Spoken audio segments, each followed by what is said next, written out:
Hey everybody, Carrie Cox here. I am doing a lot this week on hormones. This seems to be a very predominant subject that I talk to a lot of my patients about. It seems to be from really young to older. Everybody kind of experiences it a little bit differently. The younger kids tend to be about sleep, mood, even appetite. Older appetite, metabolism seems to be a bigger factor when it gets to the adults. Sexual dysfunction, wanting to get pregnant, cycling again, going through menopause. Those are all different factors that seem to come in.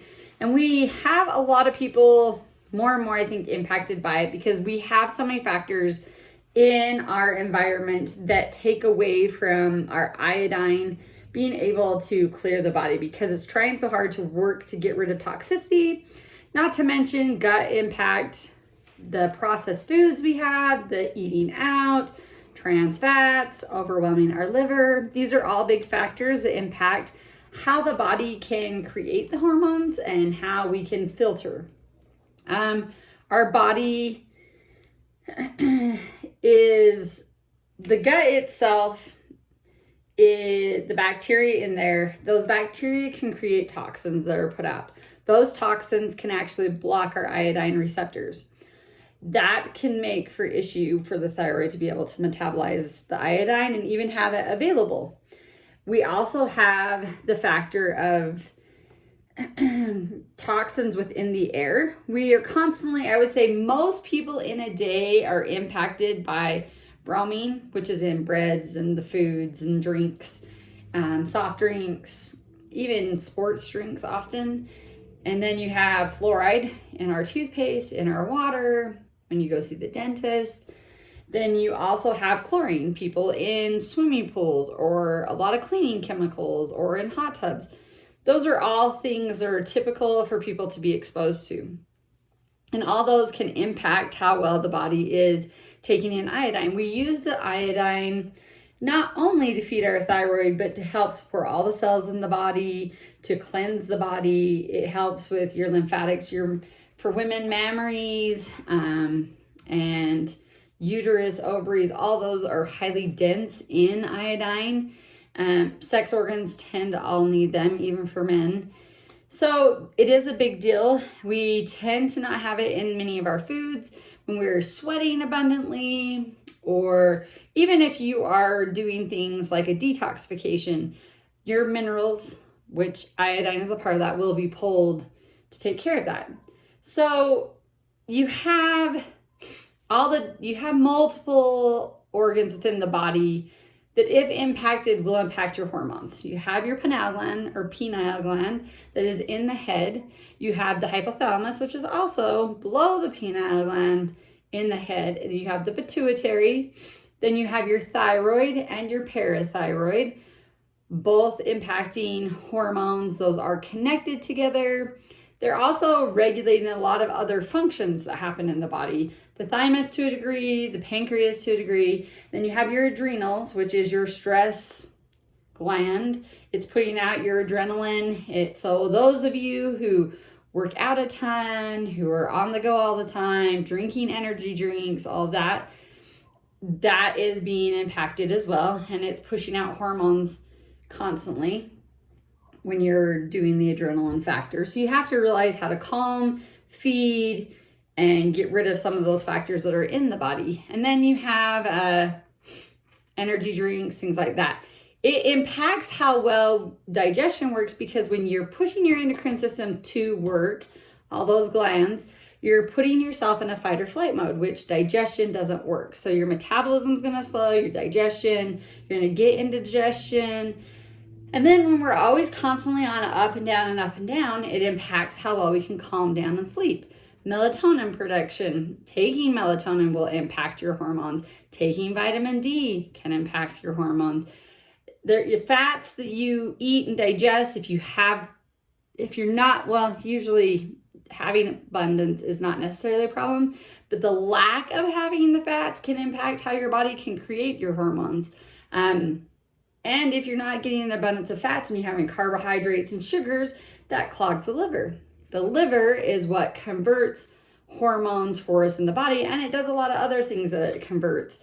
Things like ubiquinol, your vitamin K, are all things that the body is converting from one form to another form that's usable for you. So if your liver is not working well, that's a huge factor for hormones, but also an abundance of other things that you need to be able to metabolize. So when it comes to supporting, I have written a blog. It's best to go there and look at it because I've written down factors that you can go in and do to support the gut and how to rebuild it and how to have it not be negatively impacting you. The adrenals, things that you can do to nutritionally support the adrenals. The thyroid, things you can do to nutritionally support the thyroid. If you are going to a doctor because your hormones are out of whack, they more than likely will, one, test your thyroid, test the glands, but most people are getting on hormones. The thing you have to understand about getting on hormones is you will be taking those more than likely unless you do something else for the rest of your life. It does not get those glands to start functioning properly. All it does is actually give you the hormones so that those glands don't have to do it. So the glands themselves tend to become dormant. They don't produce it. And the thing is, next thing you have to realize, for men, that can be a very big negative, but for women also, how much hormones you need every day vary. Dependent on your cycling and your rhythm of your body itself with hormones, every day you need a different amount. When you are getting hormones given to you, you are just getting the same amount every day. Most of them are not doing any kind of way to build that up and then reduce that down. So some days you're going to have just right, some days you're going to have way too much, and some days you may have too little.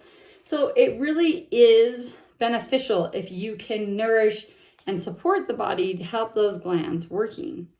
I have worked with people who have gotten on hormones to help them to feed the glands and nourish them, along with them working with a doctor that they're on bioidentical hormones or whatever the case may be.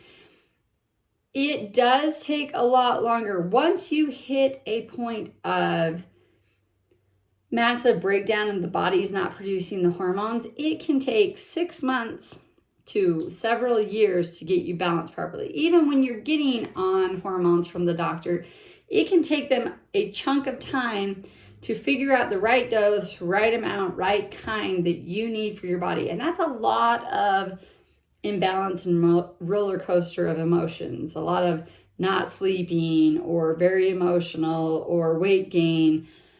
Most people are okay, I guess, with weight loss, but there's a lot of factors that can put you all over. And once you start that roller coaster, it's very hard to come off of that, especially for women. And getting that to rebuild even for men, it can be difficult, but it's not quite as difficult as for women.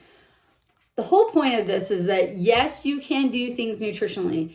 If you're having younger children, or if you're feeling like you're just coming into some imbalance there, I highly, highly recommend you work with a nutritionist or health practitioner to refeed the body and start nourishing those and helping the body to detoxify. This makes a massive difference in how well you'll go through menopause, how well you'll age, your sex life, your weight.